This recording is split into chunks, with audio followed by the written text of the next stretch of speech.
So tools for executive function. Such an interesting area, this idea. Here is the actual definition. Okay, so there's the definition. When we think about what does executive function mean? A set of mental processes that helps connect past experience with present action. Okay, that's what we're talking about, what we're thinking in this. Here are the areas that we look at technology supports or strategies to support our students and ourselves for that matter. The activities, planning, organizing, strategizing, paying attention to and remembering details, and also managing time and space. This part impacts everything. Everything we do, not just us, but the students, let's talk about them. All of this applies to us as well, but how do they move forward to be successful? Plan, organize, strategize, pay attention to, remembering details, those kinds of pieces. So when we think about the areas that this could impact, we think about these pieces that are impacted in this area of executive function support: organization, time management, completion of tasks, reading and writing have some components in here as well, and then finally focus. This idea of making sure that we're finding the pieces that make sense for someone to help them. All the while, making sure that we don't forget the set framework and not just randomly assign tools for this. Having more is not better. Having every single app you can think of as calendar is not going to work. I don't think it's something you have or don't have executive function. I see it's a continuum. I feel like we're all at different spots in a continuum. And for each area of focus, we might be in a different spot also. So I think there's a lot of different places we come in and out of this idea of needing supports for executive function. Many of the tools, I would guess, are going to try to accommodate. They are not going to try to remediate. The calendar will not remediate, right? But the service you use to teach the student the calendar is the remediation or the skill builder. This idea of teaching the strategy of how to use a tool and the strategy of when you use a tool, that's the learning piece. And so the using of it, which is the training, which is the service piece, right? There's that AT device and AT service. The calendar is the device, the tool. Mm-hmm. The service is the training of how to use the tool effectively. Both of them have to happen, but the tool by itself may not teach that skill. It needs a strategy in order to be layered on top of it. There are so many tools out there, right? They're all app-based and there's thousands of tools. How many calendars can I buy? How many to-do list apps can I buy? There are so many. But what I like to remind people is, if you have an iDevice, an iPhone or an iPad, these are the apps you have already. These are the ones that come with your device. These are the ones that you can't really delete. You can offload them now on your phone so they go away, but you don't really delete them. They just kind of disappear. But these are the tools that come with it, and how can we use just what's in our device to support us in this area of executive function.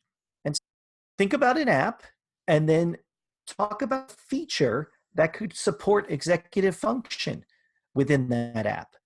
There is a Google Sheet, and in that Google Sheet is a column for every app that comes on your device.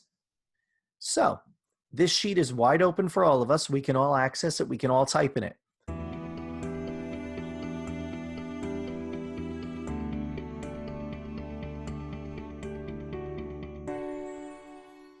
So let's talk about some more. Now that we talked about what's built in, thinking about organization, how do we organize ourselves? This idea of having our files available to us, cloud-based, accessible to us anywhere. It's not just Google Drive. It can be any one of these things. OneDrive, Dropbox, even Evernote will allow you to organize your files. So thinking about tools that will let you do that in order to have access to the things you need. I'm working with some transition students now, and we're making folders in their Google Drive that show the accommodations they need when they're out in the community and other information they need to have available if their employer is asking them questions about certain things. So we've made folders in their Google Drive. So now when they're there and someone asks them a question, they can pull out their phone, go to this folder, and we call it their transition toolbox. We just drop everything in there. Pictures of things they need, strategies that will help them move through their day, videos that talk about kind of who they are. This idea of thinking creatively about using these strategies, not just for Google Docs anymore, but for anything. So thinking about this, okay, so here we talk about some of our other tools that we can use to support calendars, right? Everything's got a calendar on it. You can get calendar apps. There's many of them out there. They will do a bunch of different things.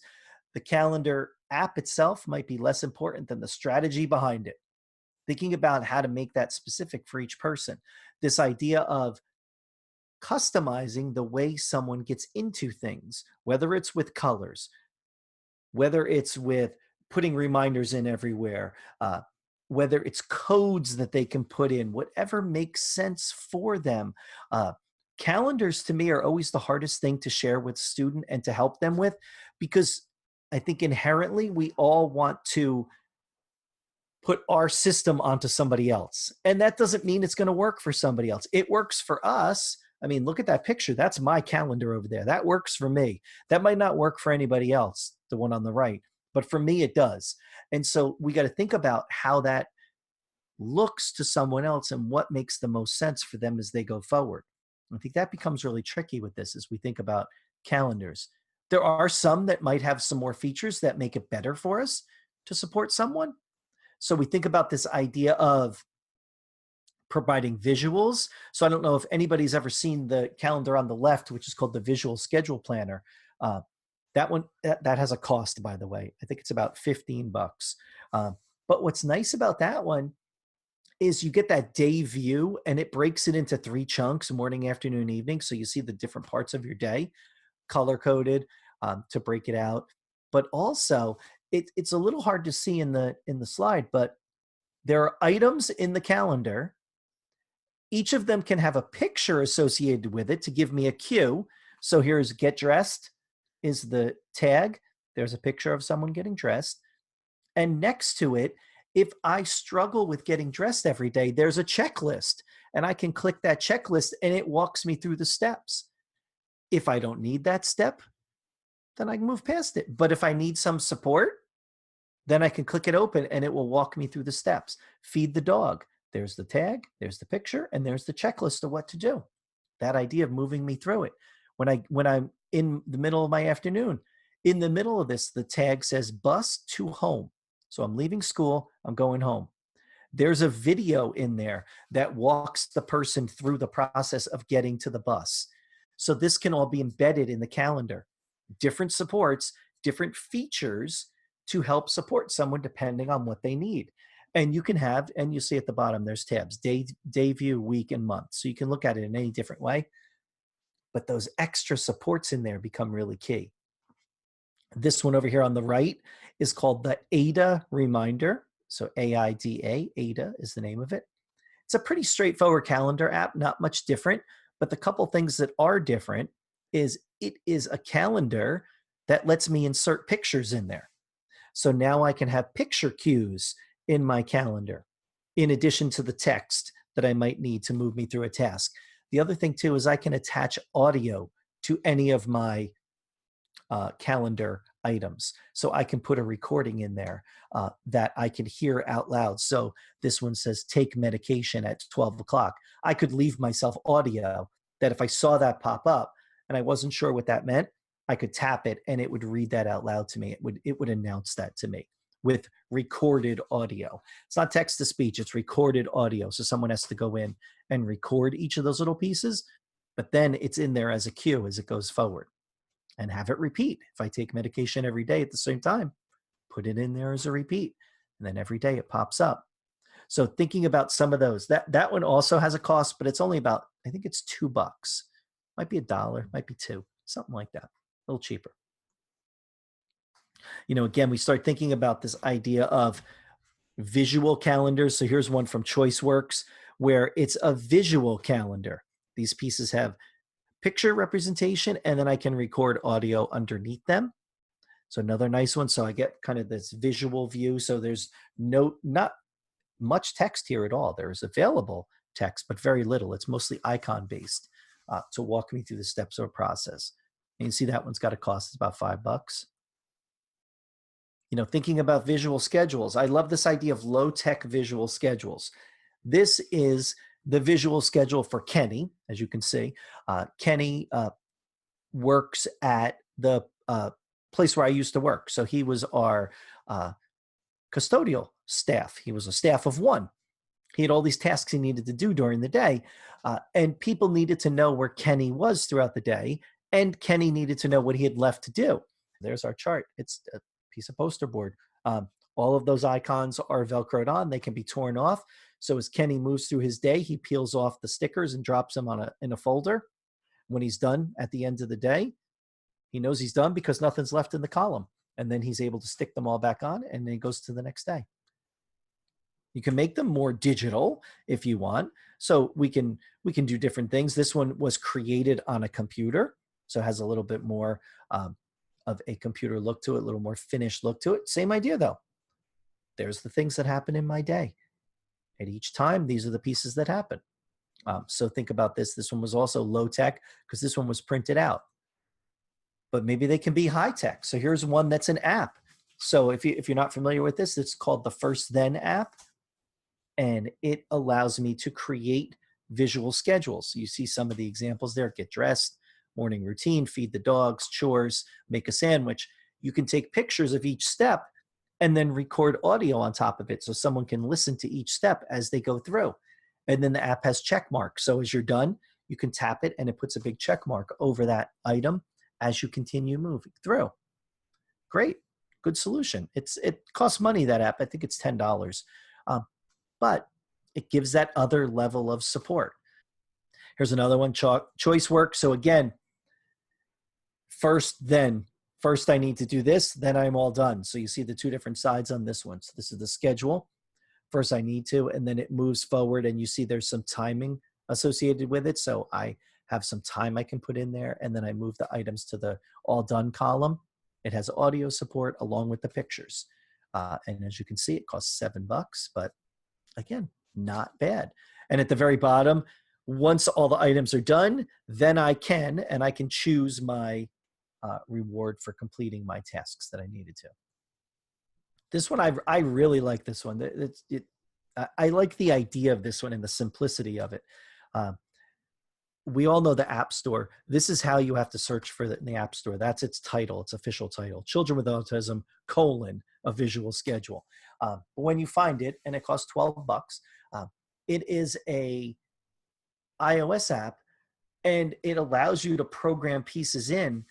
And so as the person should be completing this task, a picture shows up on the screen with a colored circle that fills in as the time expires.